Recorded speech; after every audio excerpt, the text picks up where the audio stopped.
Bon, à la rédaction, on tient plus Ellie depuis que Jul a annoncé faire un Stade de France et refaire le Vélodrome de Marseille. Hein. Et oui, ça fait 2 jours qu'on parle de Jul, et ça c'est parce que maintenant on a pris des chargés de com et du coup on suit leurs conseils.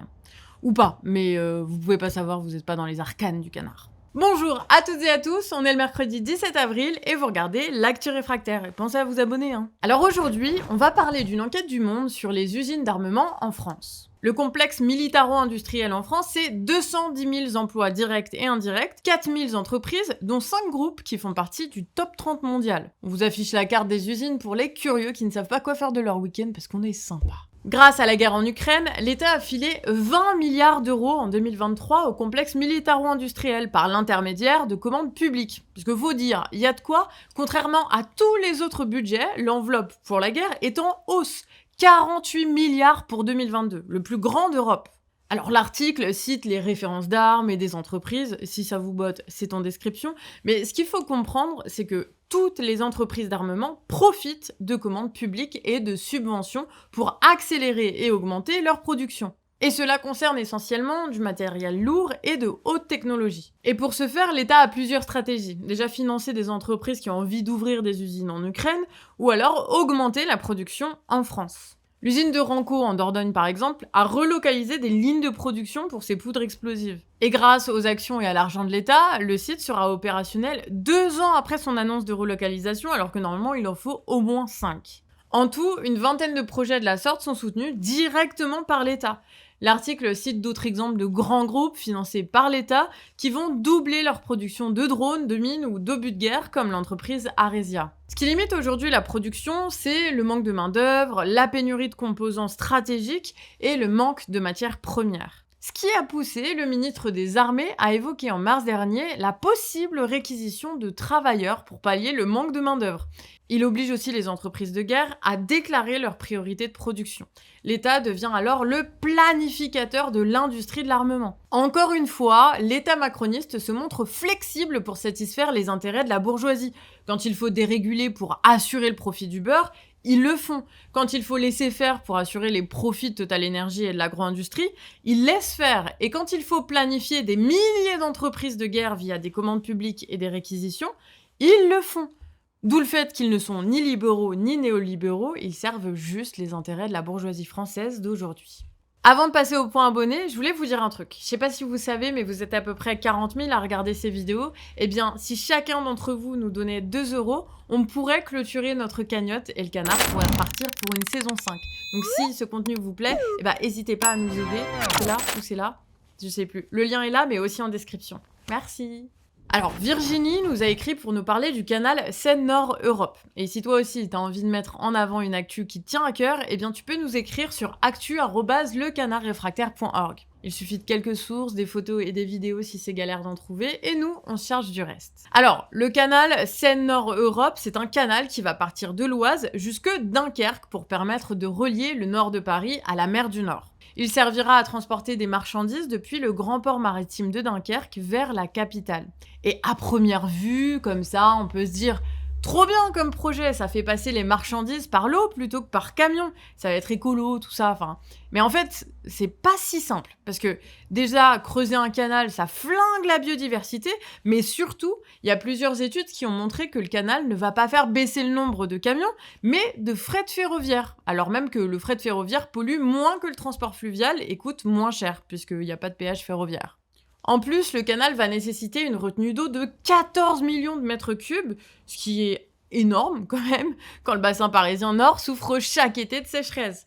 Mais qu'à cela ne tienne, les travaux ont déjà commencé et le canal sera livré à l'horizon 2030. Ce qui n'empêche pas qu'une lutte se soit montée contre le projet. On te met des liens de collectifs dans les sources en description si ça t'intéresse. Bon, pour la chronique internationale, Déby, elle en a eu un peu marre de parler que de la guerre géopolitique et elle a eu envie de vous partager des récits de ce qui se passe pour la population russe, ukrainienne et polonaise en dehors de la guerre. Bon, la logique, c'est aussi de pas oublier que derrière tous les grands flash infos, il y a des humains. Et on va commencer par une petite ville en Pologne qui s'appelle Rzeszów. Alors, il y a 20 ans, toute la zone était sous-développée, mais aujourd'hui, le chômage n'est plus qu'à 4%. C'est pour vous dire, avant, il y a plein de gens qui devaient chercher du travail en migrant plus à l'ouest du pays, mais désormais, il y a même des ingénieurs qui viennent dans la région. Et on peut se demander, mais pourquoi? Eh bien, parce que Geshuf et son aéroport international sont devenus le point par lequel passe 80% de l'aide militaire occidentale et où arrivent des blessés graves ou des malades qui ne peuvent pas être pris en charge en Ukraine. Dans cette zone qui avait une démographie déclinante, il y a eu un afflux de 30 000 réfugiés ukrainiens qui se sont installés. En plus, il y a les militaires de l'OTAN qu'on voit dans toute la ville en treillis et en t-shirt le week-end et qui vont certainement rester des années encore après. Puis il y a les employés du secteur humanitaire, les journalistes, les diplomates qui transitent par la ville pour aller rejoindre Kiev. Et il y a même des VIP en mode Joe Biden qui se retrouvent à faire la pub d'une petite pizzeria de la ville. On part maintenant chez les voisins en Ukraine. Sur TikTok, il y a une nouvelle trend qui est reprise avec une chanson qualifiée de l'hymne des déserteurs. Alors les paroles, en ukrainien, parlent d'un jeune homme de 25 ans qui se présente comme un déserteur depuis que les lois ont été supprimées. Dans les commentaires, on peut lire des remarques comme « Je propose d'introduire un nouveau jour férié, le jour du déserteur » ou quelqu'un encore qui demande « C'est pas interdit de liker ?» Et on lui répond « Dieu merci, pour le moment, oui, mais je donne pas de garantie. » Dans notre pays, chaque jour, il y a des nouvelles lois pour les esclaves, toi-même tu sais. Pour rappel, la semaine dernière, le Parlement ukrainien a adopté un projet de loi sur le renforcement de la mobilisation, dont on vous avait déjà parlé, et qui va envoyer davantage de jeunes sur le front et retarder la démobilisation de soldats qui, pour certains, y sont depuis plus de 2 ans. Ça commence à faire long. En fait, le gouvernement monte les civils et les mobiliser les uns contre les autres, cultivant les rancœurs pour faire pression, et donc notamment sur des potentiels déserteurs. Allons maintenant en Russie, puisque depuis le début du mois, les travailleurs qui luttent contre les incendies dans la région forestière de Sveldrovsk se sont mis en grève. La saison de lutte contre les incendies de forêt va commencer et donc ils revendiquent à avoir des équipements de protection neufs et de qualité, alors qu'aujourd'hui il n'y en a même pas assez pour tout le monde. Non mais dites-vous, ils sont carrément obligés d'acheter eux-mêmes leur uniforme inifuge et les protections. Alors en plus, ils ont une autre revendication puisqu'ils demandent des augmentations de salaire pendant la saison où, au péril de leur vie, ils travaillent beaucoup plus d'heures qu'en service normal.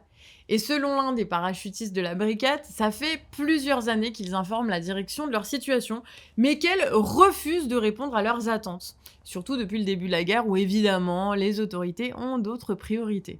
Alors du coup, l'équipe a enregistré un message vidéo à l'intention du gouverneur et elle a fait le tour des réseaux sociaux et vous pouvez le deviner, depuis la vidéo évidemment, on leur a dit qu'ils allaient être reçus par l'administration. Et par ailleurs, c'est pas la seule brigade à travailler dans des mauvaises conditions. Et tout ça alors que les méga-feux se multiplient en Russie, même en Sibérie, où les habitants doivent se battre eux-mêmes contre les incendies avec les moyens du bord en creusant des tranchées. On passe maintenant aux brèves et on commence avec Basta qui nous apprend que la majorité veut passer une nouvelle loi travail. Wouhou! Alors celle-ci inclurait la possibilité, dans certains cas, d'employer des salariés sous les minima de la convention collective avec simple accord du salarié. Les patrons vont donc s'en donner à cœur joie dans une époque avec un fort taux de chômage et une assurance chômage cassée par le gouvernement. Airbnb a été condamné à payer 1,4 million d'euros d'amende à la ville d'Oléron pour manquement à la taxe de séjour. Voilà donc une rare victoire sur le géant Airbnb qui pourrait devenir une jurisprudence, en tout cas c'est ce qu'espère le maire de la ville. Et c'est le moment où Elie et Johan prennent le contrôle de l'actu réfractaire pour vous dire que le PSG s'est qualifié. Après un superbe match de Vitinha et Dembélé, le club français a vaincu le Barça 4-1 et file en demi-finale. Voilà, c'est tout. C'est juste que Johan est content pour Mbappé. Moi, ça me va, tant qu'à la fin, on perd pas en finale au penalty. Sinon, Johan va encore mettre 2 ans à s'en remettre. Et voilà, c'est une fin de vidéo, mais vu qu'on est mercredi, tranquillo, on revient encore 2 fois cette semaine. D'ici là, tu peux jeter un coup d'œil à la description si tu veux nous soutenir financièrement. Et puis, n'hésite pas non plus à regarder les commentaires, paraît qu'il s'y passe des choses intéressantes. On se dit à demain, 18h. Ciao!